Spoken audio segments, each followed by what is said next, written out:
Okay, what's up, everybody, and welcome to my review of Friday Night Smackdown.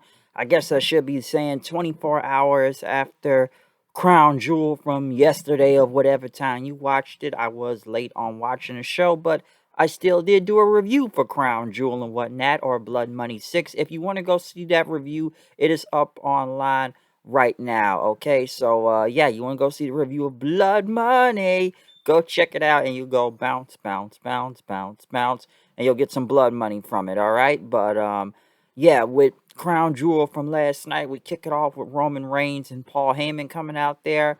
Basically, um, Heyman handed the mic to Reigns, and basically, yes, Heyman, you holding that title for me, you holding it for Brock, okay? Because like you just hand me that microphone right now. Why didn't you just toss me the belt like you did, just right now, huh?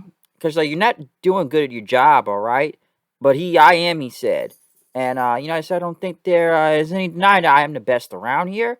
I've been carrying this company for over a year and a half. I'm the tribal chief. I'm the head of the table. I'm the greatest universal champion of all time, as Roman went on to say, okay? Because, listen, I've beaten everybody around here from Edge, Daniel Bryan, Cesaro, Finn Balor, John Cena, and now Brock Lesnar. He's been doing all of this since WrestleMania and whatnot, okay? And Lesnar, is he on SmackDown tonight? And he has Heyman. Why don't you read me from your phone what he said? And basically Paul read it to him from the phone saying that Brock Lesnar is going to beat Roman Reigns senseless. Reigns basically knocked the phone out saying, "Look, man, I got Brock Lesnar so scared he now tweeting now, all right? So, listen, if he wants to come out here, I whipped him so bad. I just he's gonna tweet. What's he gonna do, huh? What's he really gonna do? Y'all want to see me go against Brock. Y'all want to see Brock try to come get me or whatnot. So, y'all don't. If y'all want me to smash up Brock, you need to acknowledge me, the tribal chief. So he basically said, like, you know what? He said Brock's afraid to come out, so I'm not gonna leave this ring until he comes out here and fights me. All right. But he's still out there. He's just taunting him.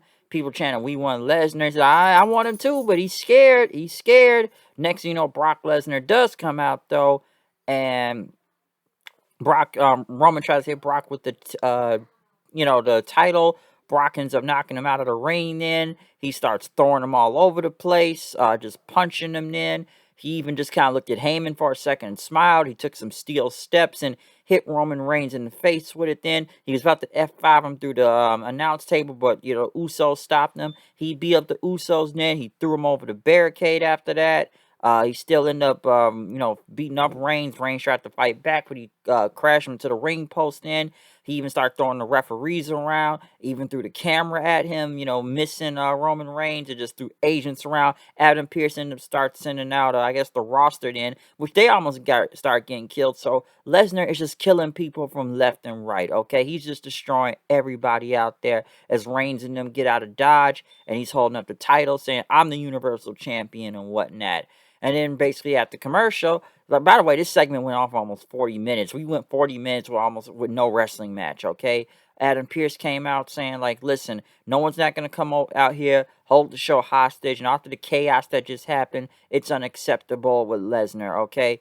From the officials, the crew, the wrestlers, and the fans, Lesnar has endangered him. So right now, he's going to indefinitely suspend Brock Lesnar, which I'm not surprised. They figured they would do this. Lesnar walked out saying, "I didn't hear you. Okay, can you say that again?" And he grabbed Adam Pearson and backed him into the corner. "Say it again." He says, "You're indefinitely suspended." Fans chanted Suplex City. Lesnar kind of cleaned him up a little, but then next thing you know, he picked him up. He F5'd him. He F5'd him again, which actually even ripped Adam Pearce's pants. Okay, as my co-host said, SpongeBob looking at his ripped pants, if you get the joke right there. But yeah, Brock basically killed Adam Pearce. This was just a way to get him off TV for a minute, because we all know Brock's schedule's weird anyways. And we know this match isn't going to happen at Survivor Series, because we know it's probably going to be a title versus title match between Roman and Big E, WWE versus Universal Champion. And they will go back to Brock at one point, so I guess they have to indefinitely suspend him right now to write him off of TV and whatnot. But Brock basically killed Adam Pearce. So yes, 40 minutes we went. 40 minutes without anything else, no wrestling match. And this probably was the highlight of the night, anyways, of just Roman coming out there taunting Brock, just, full of himself and whatnot, saying he's the guy. And but Brock just goes out there and just kills people left and right, throwing them all over the place, destroying everyone, including Adam Pearce, and now indefinitely suspended and whatnot for the time being.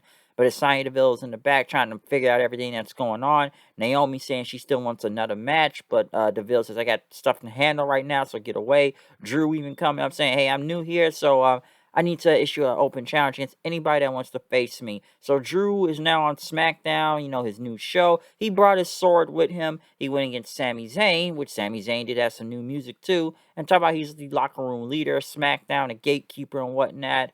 And that Drew is a newbie. Drew did go against Sami Zayn, which of course Drew was gonna win anyways. Even Sammy trying to imitate the whole Claymore kick countdown, trying to do the haluva kick, but Drew hit him with a Claymore kick out of nowhere then, basically taking out Sami Zayn, so Drew getting the win right here. Next we got the coronation for King Xavier Woods with the scepter, the crown, the throne, the cloak, all that, as Kofi introduced him.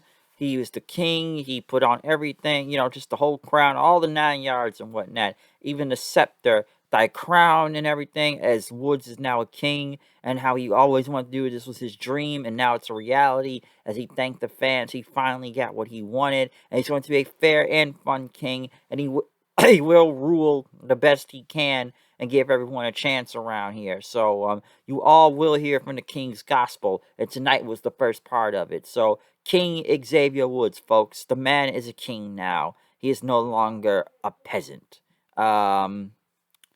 Next, Becky. I know they showed her in the back. I guess we have a title exchange, but she says maybe it's time to become Becky Two Belts again. Mustafa Ali went against Mansoor in a rematch from Saudi Arabia yesterday, which Mansoor got the win again. Almost surprised it wasn't 50-50 booking right there, but Mansoor got the win again. I know we have promos from several people that are new to SmackDown, like Rich Holland. Rich Holland and Sheamus would make a very good tag team. Two Irish brawlers out there beating the hell out of people. That wouldn't be a bad tag team. Aaliyah, good luck to her, because she was not good on NXT. Hopefully they find something for her good. Hit Row came out then. The whole crew basically rapping and whatnot, introducing themselves as they went against some jobbers out there. Hit Row easily just getting the win right there, beating up just some job guys. So at least they're trying to, they look like they seem pretty over with the crowd. And, just like I said, still out there trying to spit some bars and whatnot. I still think it was early for a lot of these guys to go up from NXT to the main roster, except maybe Swerve. But like I said, it's only 1 week for Hit Row right now. Scion checked on Adam and Pierce about Brock Lesnar being suspended indefinitely. And, you could have used me out here. I would have taken care of it and whatnot. So, I'm going to make this situation better tonight for the women's title things going on in this title swap. Next, Shinsuke Nakamura went against Happy Corbin. I don't even want to see this again. I don't care what new things they got going on right now in their gimmicks. I don't want to see this match again, all right? And, Boogs is out there. And I guess he gets very far away, I should say, from Madcap Moss, which I don't know he could have fought himself. Nakamura was easily distracted, and Corbin just got back in the ring and hit the end of the day. So, yeah, I don't need to see this feud again. I didn't want to see it before, and it's the reason why that, Nakamura was king to begin with, because he took it from Corbin, but now that's not happening anymore. So why are we doing this still? I don't know. Becky and Charlotte came out. Basically, they were going to switch the titles. Charlotte giving up her Raw Women's title, as Becky giving up her SmackDown Women's title, so they can take their shows, or their titles, to their shows then. Flair, basically, was going to get the belt there, but Becky tried to take it. Basically, Becky wanted to be Becky Two Belts, which we did get a Becky Two Belts chance then. And whatnot. Charlotte kept kind of holding the belt back as Becky tried to take it. Becky ended up just throwing the SmackDown title at her, and Charlotte ended up handing the belt to Becky. So that was basically easy from that point. Because at first Charlotte just, why are we doing winner take all? You want to be Becky Two Belts again, right? So why don't we do this now? But Sasha Banks came out then, basically saying, you're not gonna come over here and take over. You out your damn mind. And basically Becky, you just kind of she looked on like, you know what? Y'all sell this out yourselves. I'll see one of y'all Survivor Series. I'm out. And Becky was the most over person in this whole segment, because people continued to chant Becky's name throughout this whole thing, okay? And as Becky was still getting chanted, Sasha basically said, "I'm the star of this show on Friday nights and whatnot. It's the boss."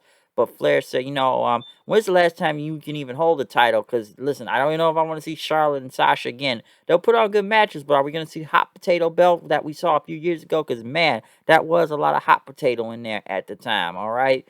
But Sasha tried to get the backstabber onto Charlotte, but Charlotte ended up getting out of dodge. Sasha had the Meteora on her as Sonya broke it up, and that ended the show from there. So, yeah, that's the best segment to end off the show. Listen, the best thing out of this whole show is just Brock destroying everyone, okay? Brock destroys everything. That's what you got to call it right there. Destroys everything and gets indefinitely suspended. So it kind of peaked from that point. I know we saw the, SmackDown debut of Hit Row and maybe some others on this new show. Well, on SmackDown tonight, but it's not much to really say there at the same time, okay? I don't really need to see Corbin versus Nakamura again, all right? The title change thing wasn't even that good either. It was okay, but come on, what did y'all expect? Like, I don't think anything else is gonna happen other than just like, okay, you got your belt, I got my belt, we're gonna go our separate ways, still the champ. So, woo woo woo, there you go. But other than that, that's my review of SmackDown tonight.